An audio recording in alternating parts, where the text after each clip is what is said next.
നമസ്കാരം. തൻ്റെ വായിൽ തോന്നുന്നതൊക്കെ അതേപോലെ വിളിച്ചു പറയുന്ന രീതിക്കാരനാണ് ഡൊണാൾഡ് ട്രംപ് എന്ന അമേരിക്കൻ പ്രസിഡന്റ്. ഇന്ത്യയെക്കുറിച്ചും ചൈനയെക്കുറിച്ചുമൊക്കെ ട്രംപ് പല അവകാശവാദങ്ങളും നടത്തിയിട്ടുണ്ട്, പല ഭിന്നതകളും ഉണ്ടായിട്ടുണ്ട്. എന്നാൽ ഇസ്രയേലിനെ കുറിച്ച് സംസാരിക്കുന്നതും ഇസ്രയേലിനോട് സംസാരിക്കുന്നതും വളരെ ജാഗ്രതയോടെയാണ്. അതിൻ്റെ കാരണം അമേരിക്കൻ രാഷ്ട്രീയത്തിൽ ജൂതന്മാർക്കുള്ള സ്വാധീനമാണ്. മറ്റു മതങ്ങൾ പോലെയല്ല ജൂതമതം. ജൂതമതക്കാരുടെ ഏക രാഷ്ട്രം ഇസ്രയേലാണ്.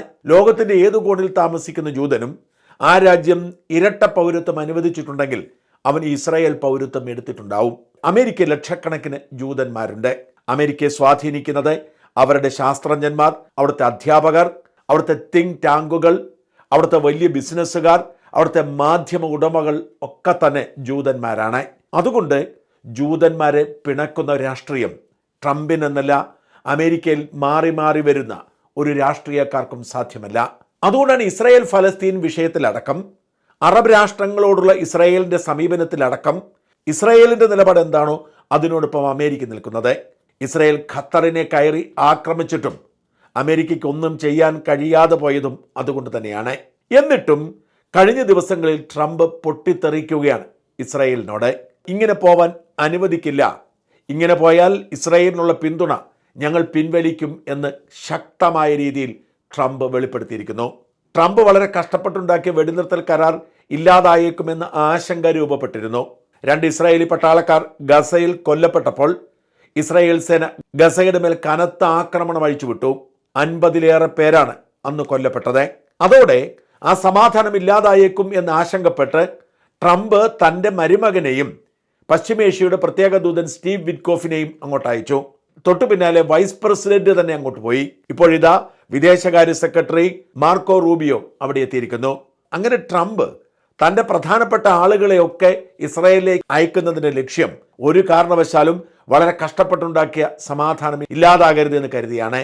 അതിനിടയിലാണ് ഇസ്രായേൽ പാർലമെന്റായ കെനസെറ്റിൽ ഫലസ്തീന്റെ ഭാഗമായ വെസ്റ്റ് ബാങ്കിലെ ചില പ്രദേശങ്ങൾ വിഭജിച്ച് ഇസ്രായേലിനോടൊപ്പം ചേർക്കാനുള്ള പ്രമേയം വരുന്നത്. ആ നിയമത്തിന്റെ ആദ്യ പടി കടന്നു.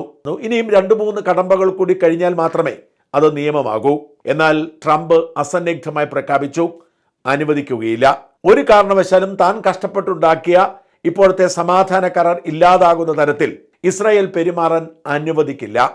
വളരെ കൃത്യമായി തന്നെ ടൈം മാഗസിന് കൊടുത്ത അഭിമുഖത്തിൽ ട്രംപ് പറയുന്നു, ഇത് സംഭവിക്കാൻ ഞാൻ അനുവദിക്കില്ല. അറബ് രാജ്യങ്ങളുമായി എനിക്ക് നല്ല ബന്ധമാണ്. ആ രാജ്യങ്ങൾക്ക് ഞാൻ വാക്ക് കൊടുത്തതാണ്. ആ വാക്ക് എനിക്ക് പാലിച്ചേ പറ്റൂ. ഒരു കാരണവശാലും ഇസ്രായേലിൻ്റെ ഈ നീക്കം ഞാൻ അനുവദിക്കില്ല. എൻ്റെ സമാധാന നീക്കം അട്ടിമറിക്കാൻ ഞാൻ സമ്മതിക്കില്ല. അങ്ങനെ ഇസ്രായേൽ ചെയ്താൽ വലിയ വില കൊടുക്കേണ്ടി വരും. ഒരു തരത്തിലുള്ള പിന്തുണയും ഇസ്രായേലിന് പിന്നെ അമേരിക്കയിൽ നിന്ന് കിട്ടില്ല. മാത്രമല്ല, ഇസ്രായേലിൻ്റെ നിലപാടിനെതിരെയായിരിക്കും അമേരിക്കയുടെ നിലപാട്. ഇത്രയും കർശനമായി ഇതേവരെ ട്രംപോ മറ്റൊരു അമേരിക്കൻ പ്രസിഡന്റോ പറഞ്ഞിട്ടില്ല. ട്രംപിനെ ചൊടിപ്പിച്ചത് വെസ്റ്റ് ബാങ്കിൽ ഇസ്രായേൽ അനധികൃതമായി സ്ഥാപിച്ച ജൂത കോളനി ഇസ്രായേലിന്റെ ഭാഗമാക്കി മാറ്റാനുള്ള നിയമനിർമ്മാണമാണ്. ഇത് ഇതുവരെ ഉണ്ടാക്കിയിരിക്കുന്ന സമാധാന ശ്രമങ്ങളെല്ലാം അട്ടിമറിക്കുമെന്നും അറബ് രാജ്യങ്ങൾ ഇപ്പോൾ തൻ്റെ സമാധാന കരാറിനൊപ്പമാണ്, അതിനെ അട്ടിമറിക്കാനുള്ള ഒരു നീക്കവും അനുവദിക്കില്ല എന്നും ട്രംപ് പറയുന്നു. വാസ്തവത്തിൽ ഇസ്രായേലിന് സമാധാനം ആഗ്രഹമില്ല എന്ന് ആരോപിക്കുന്നവരുടെ ആരോപണത്തിന് അടിവരയിടുന്ന നീക്കമാണ് ഇസ്രായേൽ നടത്തിയത്. ഹമാസിനെ ഇല്ലാതാക്കണം, തങ്ങളുടെ രാജ്യത്തിൻ്റെ സുരക്ഷ ഉറപ്പാക്കണം എന്ന് ഇസ്രായേൽ ശഠിക്കുന്നത് മനസ്സിലാക്കാൻ കഴിയും. എന്നാൽ എന്തുകൊണ്ടാണ് ഫലസ്തീൻ്റെ അവിഭാജ്യ ഘടകമായ വെസ്റ്റ് ബാങ്ക് തങ്ങളുടേതാക്കണം എന്ന് ഇസ്രായേൽ വാശി പിടിക്കുന്നത്? ഈസ്റ്റ് ജെറുസലേം ഫലസ്തീൻ്റെ ഭാഗമാണ് എന്ന് പറയുമ്പോഴും ഇസ്രായേൽ ഒരു കാരണവശാലും വിട്ടുകൊടുക്കില്ല എന്ന് പറഞ്ഞ് അവിടം പിടിച്ചടക്കിയിരിക്കുകയാണ്. അത് വിട്ടുകൊടുക്കുക പ്രയാസമാണ് എന്നാണ് അമേരിക്ക പോലും വിലയിരുത്തുന്നത്.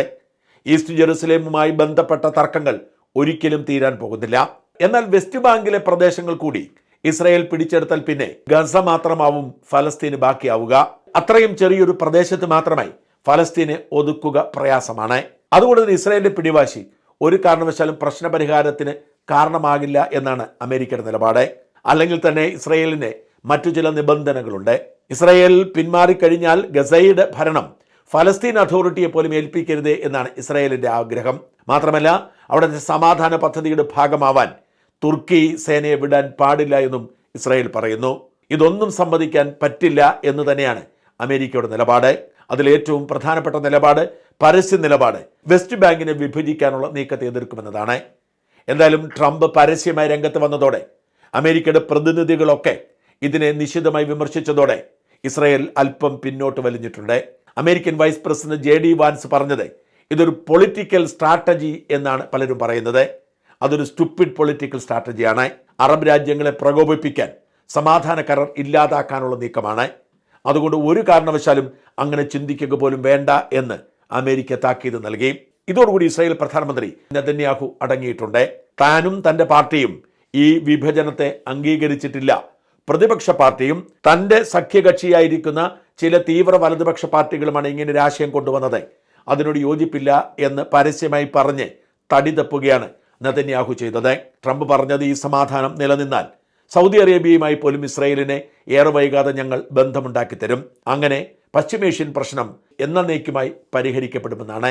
അങ്ങനെ ട്രംപ് പ്രതീക്ഷ പുലർത്തുമ്പോഴും 2 ചോദ്യങ്ങൾ ബാക്കിയാവുന്നു. ഒന്ന്, ജെറുസലേമിൻ്റെ ഭാവി, അത് വിട്ടുകൊടുക്കാതെ ഫലസ്തീൻ രൂപീകൃതമാവുമോ? 2, ഹമാസിനെ നിരായുധീകരിക്കുക എന്ന ലക്ഷ്യം എങ്ങനെ പൂർത്തിയാക്കും? ഈ 2 ചോദ്യങ്ങളിൽ തട്ടി നിൽക്കുകയാണ് പശ്ചിമേഷ്യയിലെ സമാധാന ദൗത്യം. പക്ഷെ മുമ്പ് പ്രതീക്ഷിച്ചതിനേക്കാൾ വേഗത്തിൽ സമാധാനം അവിടെ കൈവരുന്നു എന്ന് തന്നെയാണ് സൂചനകൾ വ്യക്തമാക്കുന്നത്.